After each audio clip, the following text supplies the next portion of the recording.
पिछले 5 दिन से हम लगातार बाढ़ की त्रासदी की घटनाएं आपको दिखा रहे हैं, लाइव तस्वीरें आपको दिखा रहे हैं किस तरह से बाढ़ ने लोगों का जीवन बर्बाद कर दिया, जीवन तहस नहस कर दिया है। मैं इस समय मालपुरा उपखंड के डूंगरी कला गाँव में हूँ।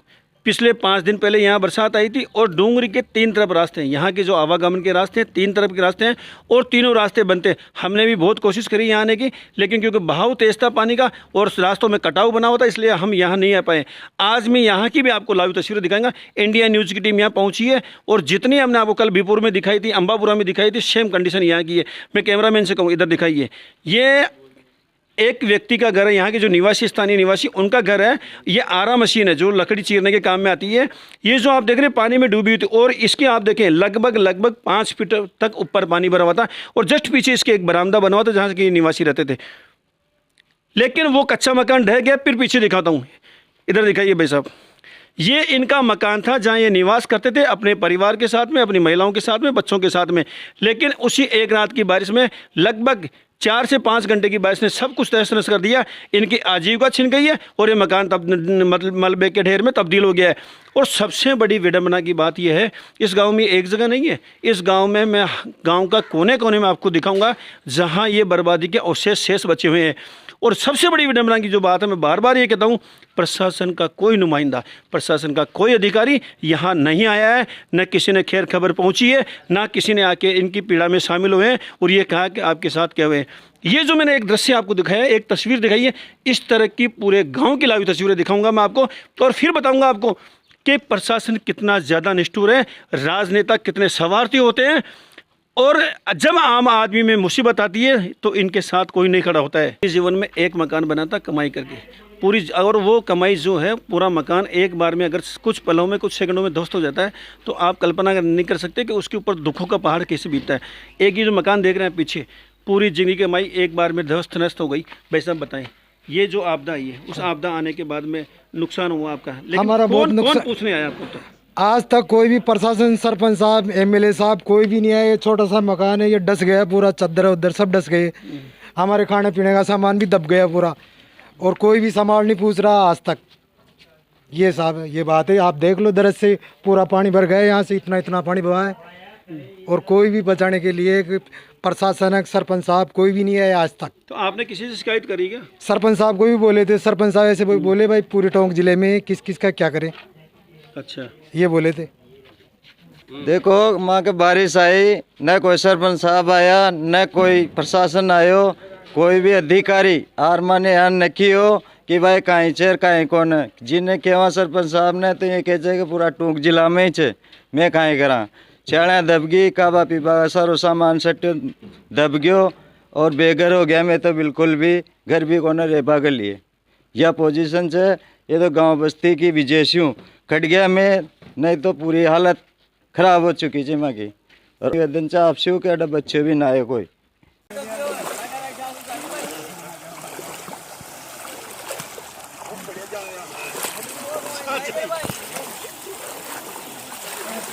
डूंगरी कला गाँव में आऊँ, आपको बता रहा हूँ धरातल से रिपोर्ट कैसी की जाती है। ये इंडिया न्यूज़ की टीम है, आप नीचे दिखाएं कैमरामैन।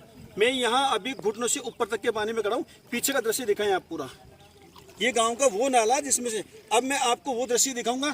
पीछे देखिए जो माइंस लगी हुई है, इस माइंस वाले ने यहाँ दीवार बना के पानी को अवरुद्ध कर दिया है, पानी का रास्ता रोक लिया है, इसलिए इस गांव को बाढ़ की विपदा का शिकार होना पड़ा है।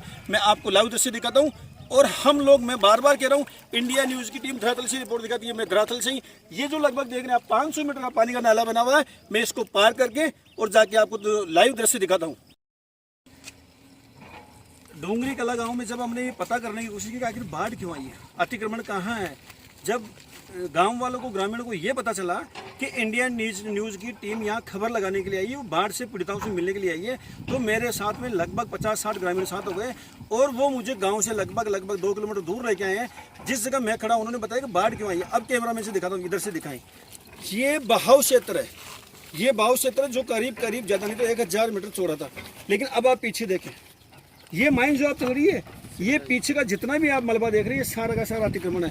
माइंस वाले के जो ज़मीन है, जो माइंस सड़ी उसके पीछे कई पीछे हैं, लेकिन उसने नाले में डाल डाल के अवरुद्ध कर दिया है। पीछे जो LNT चल रही है वो LNT भी वहाँ दीवार खड़ी कर रही है। इन्होंने पहले भी दीवार खड़ी करी है और पानी को अवरुद्ध कर दिया है। पानी को अवरुद्ध करने से सारा जितना भी पानी था बहाव का वो इस गाँव में भर गया और यहाँ बाढ़ झेलनी पड़ी।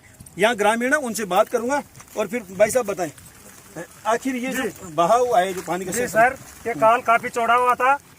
मोती जी भागकर भू माफिया ने 10-15 पिटी रख दिया, मलबा फैला के डोली लगा के कम कर दिए सर। इससे गांव में पानी चला गया सर। पानी का निकास कम होने के कारण गांव में घुस गया पानी, जिससे कच्चे मकान पूरे ध्वस्त हो गए और गरीबों की बकरियां छालियां वैसे इत्यादि दब गई और काफी परेशानी आ गई। तो माइंस के खिलाफ आपने शिकायत नहीं करी क्या? सर माइंस के खिलाफ पहले भी शिकायत की थी। हमने खुद ने जरीब लेके नपवाया था। पहले तो डोली कम से कम 200 फीट इधर थी, अब कम से कम 200 फीट अंदर तक हो दी। अब आप देखें ये जो माइंस वाले ने जो मलबा जारी किया ना, इधर से कैमरामैन को दिखाऊं, ये देखिए ये पूरा एक तरह से जो पूरा पहाड़ जो खड़ा किया हुआ है, ये पूरा का पूरा पहाड़ बहाव क्षेत्र में खड़ा किया गया है और पानी को अवरुद्ध करता है। जब आप सोचिए अगर आप केसमेंट एरिया में कब्जा करेंगे, पानी के बहाव क्षेत्र में कब्जा करेंगे, पानी को अवरुद्ध बनाएंगे और पानी के बहाव क्षेत्र में यदि इस तरह के निर्माण करेंगे तो पानी कहाँ जाएगा? पानी अपना रास्ता बनाएगा। इस वजह से गांव वाले इसको सबसे मुख्य मुद्दा मानते हैं कि जब हमने कहा तो सर बोला ये जो माइंस वाले हैं इन्होंने जो कब्जा किया इसकी वजह से हमारे यहाँ गांव में वर्षों से बाढ़ नहीं आई है, लेकिन इन्होंने जो कब्जा किया है इसकी वजह से यहाँ बाढ़ आई है। कुछ और रीजन बताऊंगा, कुछ और ग्रामीणों से बात करूंगा। बताइए भाई साहब, आखिर आपने जो ये जो बर्बादी देखी है क्या वजह है? बर्बादी आंखों से देखिए। 48 घंटे तक हम राजस्व कोर्ट में हमारा गाँव 5000 आदमी के निवास करते हैं, लेकिन प्रशासन शासन द्वारा कोई भी सदबुद्ध नहीं ली गई। हम प्रत्यक्ष रूप से मौत से लड़के सारे ग्रामीण बच्चे हैं और मूल रूप से बाढ़ आने का मूल रूप से कारण ये कि भू माफियाओं द्वारा, भू राजस्व अधिकारियों द्वारा मिलीभगत करके 20 वर्ष पहले मेरे जो प्राकृतिक संसाधन थे, नदी नाले, सब पे अतिक्रमण करवाए गए और माइंस वालों से मिलीभगत करके राजस्व अधिकारियों द्वारा, जहाँ हम किसान थे उस वक्त इतना चौड़ा नाला था कि 84 में भी बाढ़ आई थी, उस वक्त गाँव में इतना नुकसान नहीं हुआ। छीण में भी मैंने प्रत्यक्ष रूप में देखा है, जो टोड़ी सागर की नदी 4.5 फुट की चादर चली हुई थी, उसके बाद भी हमारे गांव में पानी नहीं आया था और ना इतना नुकसान हुआ था।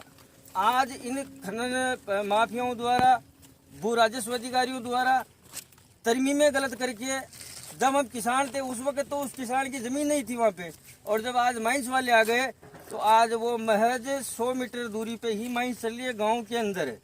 और जो नाला था उसको सिकड़ा के लगभग 50 फीट का कर दिया।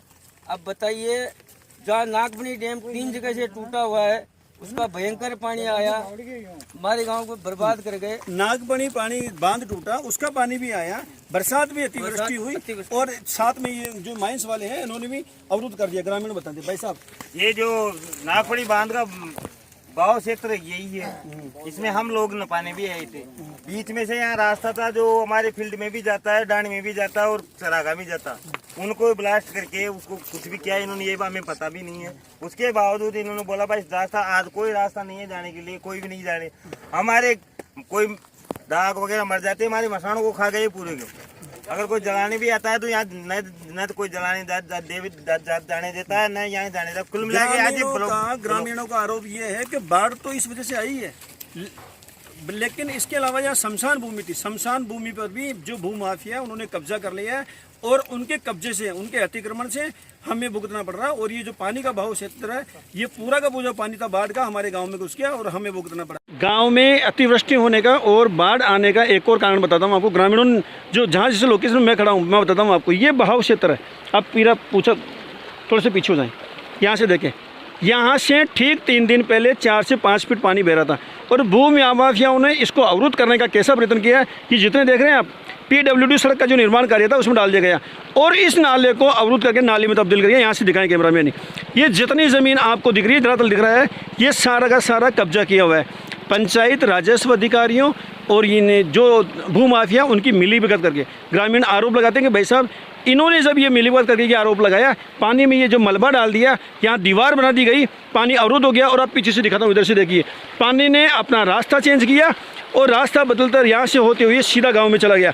अब कैमरामैन उधर दिखाए, सीधे बिल्कुल सामने आपको एक सफ़ेद मकान नज़र आता है, वो यहाँ की ग्राम पंचायत है।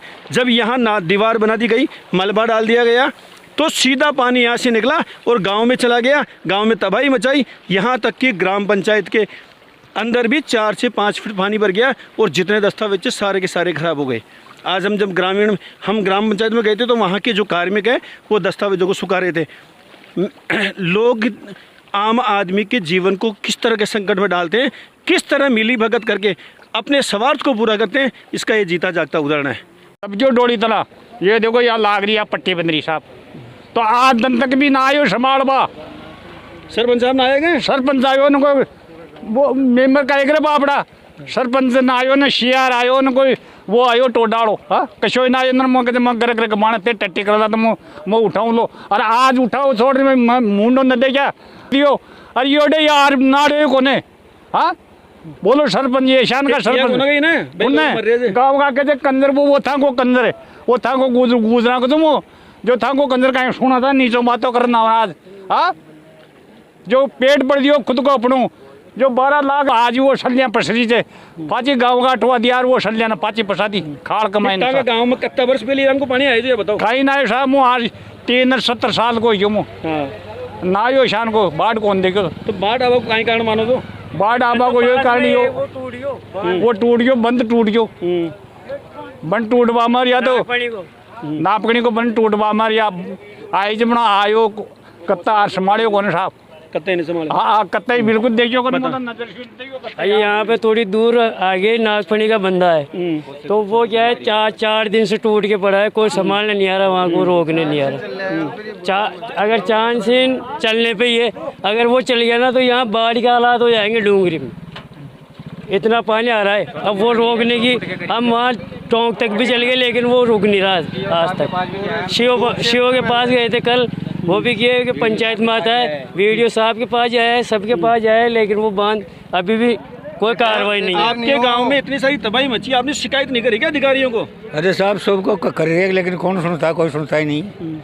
इतनी तबाही मची है कि हमारे गांव में 90% का काम हो गया। बाढ़ आने का संभावना है। बाढ़ ये है अगर अब के दोबारा जो हो गया ना तो हमारा तो राम जी हो गया। एक तो इसका खाल का गेला रुक गया खानों की वजह से, और ये खाल जो पूरा मलबा खानों वालों ने खाल में डाल दिया। माइंस में जहाँ पानी आ रहा था ना, जब पानी आ रहा था उस टाइम भी मशीनें चला के पानी में मिट्टी डाल रहा था। वो 5 मशीनें चला के लंटियार पानी को बंद कर रहा है, और शुरू से ही वो जो जगह है उसको 10 फुट का नाला रख दिया। और वहाँ जाके कहते हैं तो ये कहता है अभी भी हमारी इधर मेरे उसमें है, खाते में है ये नाला।